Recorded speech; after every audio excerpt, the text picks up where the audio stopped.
decided to do a short little exclusive video here to talk about something that I know Ashlee doesn't really want to talk about right now. It's definitely going to be a hard subject to talk about, but it's one of those where we feel it's super important because this happens to people all the time. Every day, right? Yeah. And but it's like also one of those things that you don't think is ever going to happen to you specifically. Yeah, and I think if we go through some of the motions, that it's, somebody may relate, or we may save somebody else from going through, the same issues. And so with that... Not our normal fun live, that's our YouTube video, but whatever. That's fine, we can talk about it. Life is life, and we're both in real estate, and so... It's relevant, it's relevant. Very relevant to our day-to-day and what we do every day to help protect our clients from things that happen out there in the world. So on Friday, I stayed at my boyfriend's house, which I do quite often, and then the next day I came home to get ready because I was supposed to be in the Armed Day, say the word for me. Armed Day Forces. Armed Day Forces Parade. And so I got home really, really early, and I walked in, and every cupboard in my house, when you walk into the great room. Is that what they call it? Great room. And well, actually, you walked into your front room because why? You couldn't. Because I couldn't open my garage. So I have an electronic. You always go through. What's your it garage. called? It's on my phone. Like my car key's connected to my phone. My garage door opener is connected to my phone. So I literally don't have keys. I have a keypad for my office entrance. I just don't carry keys. So I try to open my garage door and it wouldn't open. And a lot of times, if the power goes out, then the online thing gets disconnected and then I can't go into my house through the garage. And I have little kids. Once in a while, the front door gets unlocked or the back door gets left unlocked. So I went in the front door, which was open, which I thought was weird, but not uncommon. And when I walked in, all the cabinets were open. And that was my first indication that someone had been in my house. And there was, how people keep alcohol above the cabinet, above the fridge, that cabinet? Yeah. That's the one specifically that I noticed was open because I've never opened that cabinet. You're way too short to open that cabinet. And for the amount that I love wine, I don't typically have alcohol in the house. There's never any alcohol, so I would never... A, I'm too short to open that cabinet. And B, I don't have any alcohol. And then there was a package down on the table that was from that cabinet from the builders when they built it. And so I knew that someone had been in my home. My boyfriend lives, I think we calculated it 6 minutes away from my house. So I called him and I was like, hey, someone broke into my house. I need you to come here. It's 30 minutes away. I'll be there in 10.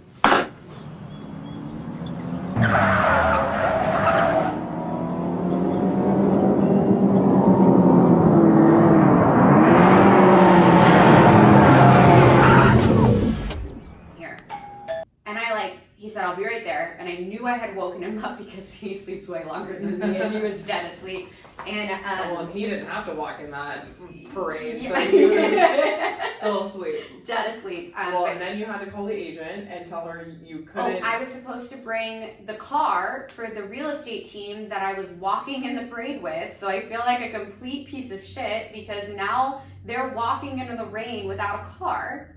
Yeah. So that sucked. So Scott gets there within 4 minutes, and I know that I was in shock because I literally stayed in the house. And I don't know. I feel like I could have gone. I don't know what I would do. I don't know if I would stay in the house or not. Because how did you know that somebody wasn't in there? I didn't know, but in my head they were already not there. Yeah. So I think I was in shock because that is my biggest fear. My mom worked for the prosecutor's office growing up and she always terrified me, told me all this crazy stories and things that could happen to me if I wasn't safe. So typical Ashlee would have ran out of that house, made Scott stand. I make Scott talk to me on the phone when I walk to my car at night. That's the kind of person I am, but I was you call any of us if you're walking into your house by yourself. I do. All the time. And we are the type of people that if we leave somewhere, text me when you get home. You also I have 12 people's locations on my phone. We're just extra cautious. So I don't know why I stayed in the house, and then I looked in my bedroom and literally I would say like 95% of my clothing was on the floor. And then and so your cleaner had just been there. Everything was folded. Everything was put away. Everything was in your little totes and boxes, and everything was out and gone through, dumped out, strewn about. All my like designer stuff I keep up on the shelf. All the bags, all the desk bags, everything was thrown on the ground. Like it looked like, you guys know, like when you dump your purse and there's like crumbs and pens. And for us, business cards and receipts and everything everywhere. That's what my bedroom looked like, but the entire room. The entire room. All like, and I was just standing in my room crying, and Scott walked in, and he was like, we have to call the cops, and we have to call Bree.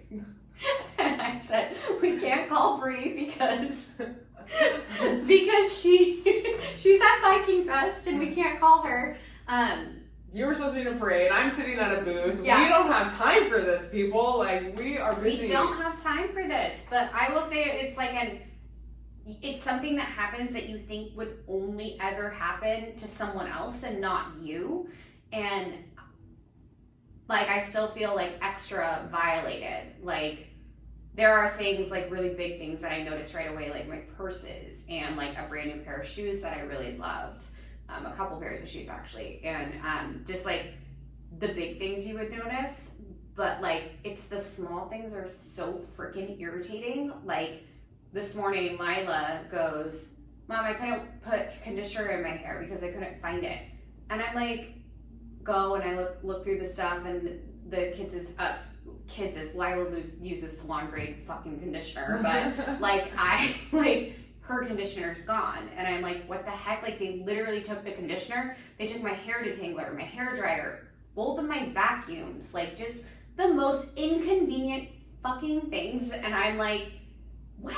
Yeah. Your makeup, your like just all the things that you needed, like on a day-to-day, you know? Like, just to make my life as inconvenient as possible.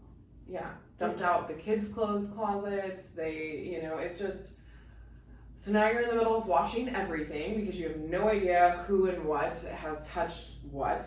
Brianna comes over. She's like a, I don't even know. She's a powerhouse. She comes in. She's like, all right, we got to do this. Scott's like, see, I told you Brianna needed to be here. And I was like, okay, fine. Like, you're not wrong. But Brianna comes in. We literally had the entire house cleaned from top to bottom within like an hour and a half. She's walking around with a rag, like wiping off the doorknobs, telling me, we don't know what they touched. Ashlee, you need to wash everything. We called a couple moms who was like, throw away your shampoo and conditioner. Throw away your toothbrush. And I'm like, I didn't think about all that, so now we're going around with throw away. And then I didn't want to use the shampoo and conditioner because I didn't want, like, if it was someone who knew me and was mad at me, what if they put something in my conditioner and then my hair fell out? like hair loss. Like, because what the fuck? You just don't think about those kind of things. Like, you just don't think that someone's going to be, and then, like, to think that someone was in my home going through my private stuff, like they went through my journals. Like my journals were all disheveled. And I don't like, who actually like takes the time to sit there and read someone's journal while they're breaking into a house? But like, it's just like a massive violation. I'm sure they just flipped them open to look and see if there was money in there, but it's still like, it's weird to think that like where you think your stuff is safe, someone can go in there and just like take everything. Yeah, take everything, rifle through it. Well, and I think, we finally get everything cleaned up. We're working on, the security and the lights and everything. We go to leave and can't even leave because we figure out your garage door had been unplugged, your Tesla charger had been unplugged, your garage had been totally my garage is always, like if you've driven by my house and you see my garage open, my garage is always like a disaster. But like when we got home the next, and I didn't tell my kids this, so my kids don't know this, so, and they're not allowed to watch YouTube, so it's not gonna matter. They're not gonna find out. But like my kids, we get home and we pull into the driveway and my kids go, what happened to the garage? So like, it's disheveled. It's a disaster. You and I were standing on a chair, and that's the weird thing too. Like you had to have a ladder or something to unplug that garage. Or be really tall and jump up and unplug it. But yeah, I mean, it's all, and now that happened Saturday, and there's been, you had to call the insurance person right away. I called the police right away, and then I called, like, okay, the police showed up, they did their thing. I mean, I'm sure they deal with this kind of stuff all the time. And again, I talked about this before, but like, I feel like I'm playing the tiniest violin in the world, telling someone that my Louis Vuitton got stolen when there's such bigger things happening in the world. But it's not just that, it's the massive violation of privacy. But I will say this, like, having that day, Saturday, actually turned out to be a really fun day, all things considered, for what we had to do that day. And I never realized, like, how many people I actually have in my corner. And like, people can come, they can take my shoes, they can take my purses, they can take my makeup, my flippin' eyelashes, which by the way, I'm missing one today, and I have no makeup on because they took all my makeup. But like, they can't take away my friendships, or like the people who show up for me, or my boyfriend who is absolutely amazing, your husband who is absolutely, like, James brought me flowers and a security camera. I'm just like, and then I was like, take all this garbage. Like, and he took all the garbage. And yeah, Scott was there from the first minute. Your insurance agent answered the phone at 8:15 in the morning. On a freaking Saturday. Like, yeah. People fucking suck, but like, the people that you have in your quarter, I think that makes all the difference. And I think for a long time, especially after I broke up with the kids' dad, like, I refused to ask for help for a really long time. And it can be like, it's freaking hard to rate, like, as a single parent, or even as a parent with a significant other. Like, being a parent is really, really hard. And it wasn't until like recently that I felt okay with raising my hand and saying, hey, like, can you pick up the kids from the bus today? Or Lila has a birthday party, can you go grab her? So like, even when we needed to clean up the house and Scott wanted to call you, I was like, no, don't call her, like, don't interrupt her day. But like, your people will absolutely show up for you. And like, the friendships, the relationships, the community, like, that's way more important than the material things. Erica was ready to rewire everything and set up all the lights. I'm like, oh, thank God you know how to do this. I don't know what I'm doing. Yeah. Yeah, I'm trying really hard not to clean cry, it. sorry. I'm good at cleaning. No, it is. It's so hard. I mean, there's things that happened today. We're hoping that, you know, that helps you find who did it, you know, but it's just like a constant thing. And you still, because you have a large house, you have 3 children, you have all these things, it takes time to go through everything and actually figure out what Yeah, like was my taken. freaking swim bag with all of our swimsuits in it. Yeah, like why? Why? And then like, the other thing too, it's like, you don't like do an inventory of things before you leave the house on a Friday night. Yeah, like why would you? I don't know if my shoes were in that bag, or what was here, or what was there, or how much, and like, they stole all my freaking jewelry. Like, I don't know exactly how many pairs of earrings I had in that. It honestly though, it just makes me like not want to have material things. Like, I don't need them, you know? Ugh. I mean, yeah, that's for sure. I feel like, I mean, you're talking to the minimalist over here, so okay, working on. In theory, she's a minimalist. There's some keepsakes I like to hang on to, but yes, it is. It's really hard, and I think too, like, our lives so much, like, in your head when something like that happens, you're like, okay, who can it be? And then you just start to like prove to yourself that it could be this person, or it could be that person, or maybe it was this person. And like, it was like, who did we say this to? Who did you say that to? Did you post anything? Yeah, did you post anything? Because so many people watch us on social media, and like, that's just such a shitty way to live.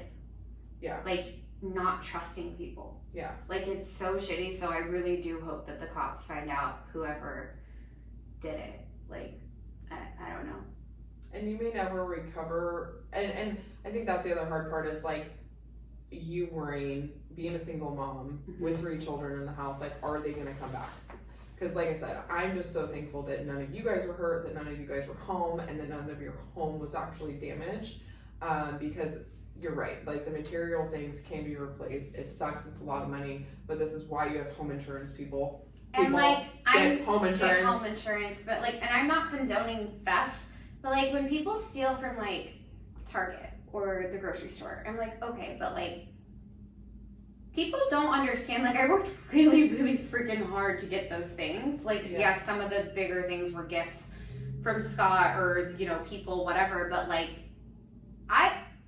both of us, like, I literally started from the bottom, now we're here. Like, my parents didn't help me buy it. Like, I had to work for those things. And I think that is the devastating part is that some people, whether drugs were related, whether it was someone on social media, whether it was someone I knew, like, some people just don't fully understand how hard it is to create a life that you love and like buy the things that you really want. Like, it's freaking hard. I work like 60 hours a week for that shit.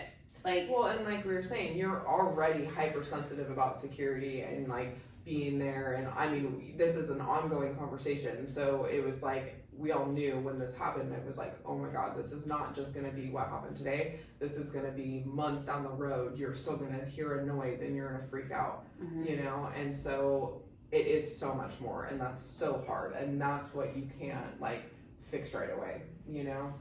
And I just think it's like, it's surreal. And it's not, like I said, it's not the biggest news in the world. Like, this happens to people every day, and the fact that it happens to people every day blows my mind, because I think I'm a very emotional person, and I also think that I'm extremely naive to think that it wouldn't happen to me. So I think that the ultimate message here is lock your doors, get security cameras, like, be mindful, owner's insurance, be mindful of what you post on social media, and have really good friends with really good wine. Thank you.